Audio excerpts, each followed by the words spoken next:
Saya tidak mengerti mengapa Dimas Sunan Kalijogo menggunakan ini. Apa ini ajaran Islam? Saya pun tidak mengerti mengapa Kanjeng Sunan Giri baru mempersoalkannya sekarang. Justru pada saat memperingati 100 hari wafatnya Kanjeng Sunan Ampel. Kenapa tidak dulu-dulu? Ya, karena baru sekarang ini kita berkumpul tanpa ada orang lain di antara kita. Kenapa Dimas menggunakan kemenyan, bunga-bungaan, dan lain-lain ini? Bukankah Rasul menganjurkan agar kita selalu rapi, bersih, dan menggunakan wangi-wangian? Setiap sholat Jumat pun kita dianjurkan menggunakan wangi-wangian. Apakah sholat Jumat itu bukan ibadah? Tapi Sunan Kali membakarnya saat peringatan akan dimulai. Saat membaca doa. Sholat Jumat itu bukan hanya berdoa, tapi juga menghadap Allah. Dulu kemenyan itu digunakan menyampaikan doa untuk nenek moyang lewat asapnya. Itu dulu. Tapi sekarang cukup dengan ini. Yang pasti kemenyan itu tidak boleh. Adakah tertulis jelas nama kemenyan itu? Adakah penjelasan atau kejelasan mengenai jenis, bentuk, atau nama dari wangi-wangian itu?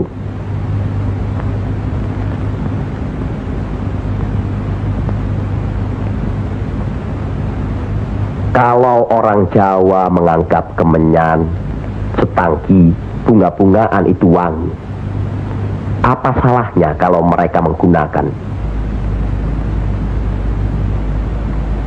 Tapi Sunan Kali kan bisa melarangnya. Untuk apa melarangnya? Untuk apa kalau cuma membuat mereka tersinggung dan kemudian kita tidak berhasil mengislamkan mereka? Memang Sunan Kali lah yang selalu lain cara pendekatannya kepada rakyat. Tidak ada cara lain Kanjeng Sunan Giri selain mendekatkan hatinya, sentuh perasaannya, sesuaikan dengan kebiasaannya, yang kemudian setelah mereka merasa cocok, sesuai, lalu kita rubah sedikit demi sedikit. Bukankah kesemuanya itu telah kita musyawarahkan terlebih dulu? Tapi ingat, janganlah merendahkan martabat Sunan Wali dengan berpakaian mulung seperti itu terus-menerus.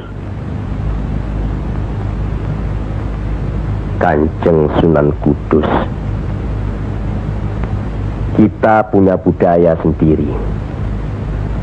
Gunakanlah itu. Dengan begini saya bisa mendekatkan diri, bergaul dengan mereka. Tidak ada jarak antara kita dengan mereka. Ada sambung rasa. Lagi pula iman Islam seseorang bukan terletak di pakaian, tapi di sini. Yang penting bersih, aurat tertutup.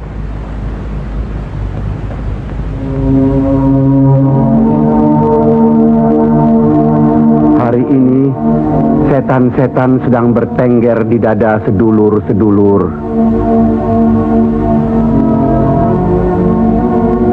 Lupa akan firman Allah. Kalau ada perselisihan di antara kita umat muslim, kembalilah pada Al-Quran. Kenapa sedulur-sedulur lupa? Kenapa?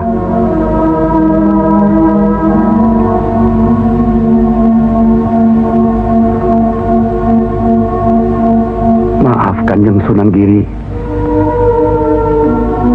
Semestinya hal ini tidak boleh terjadi. Apalagi Kanjeng Sunan sebagai pimpinan kami di sini.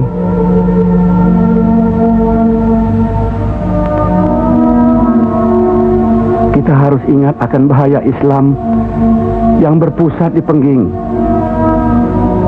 yang perkembangannya begitu cepat, penyebarannya dan cara mengajarnya yang berbeda dengan kita. Apakah kita tidak merasa curiga sama sekali terhadap Syekh Siti Jenar alias Syekh Lemah Abang itu? Maaf, Kanjeng Sunan Bonang. Tidaklah baik berprasangka buruk terhadap orang. Itu pun termasuk dihinggapi setan. Astagfirullahaladzim. Soal Syekh Siti Jenar, saya telah menyaksikan anak buahnya berceramah. Anak buahnya bukan berarti Syekh Siti Jenar. Apakah Sunan Kali benarkan cara Syekh Siti Jenar yang musyrik itu? Bid'ah? Murtad? Wallahu alam. Saya belum pernah menyaksikan dengan mata kepala saya sendiri. Menurut Imam Ghazali, melihat lebih baik daripada mendengar.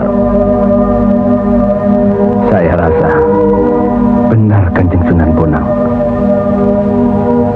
Hari ini setan-setan sedang bertengger di dada kita. Maafkan saya, Kanjeng. Sama-sama, Kanjeng. Maafkan saya.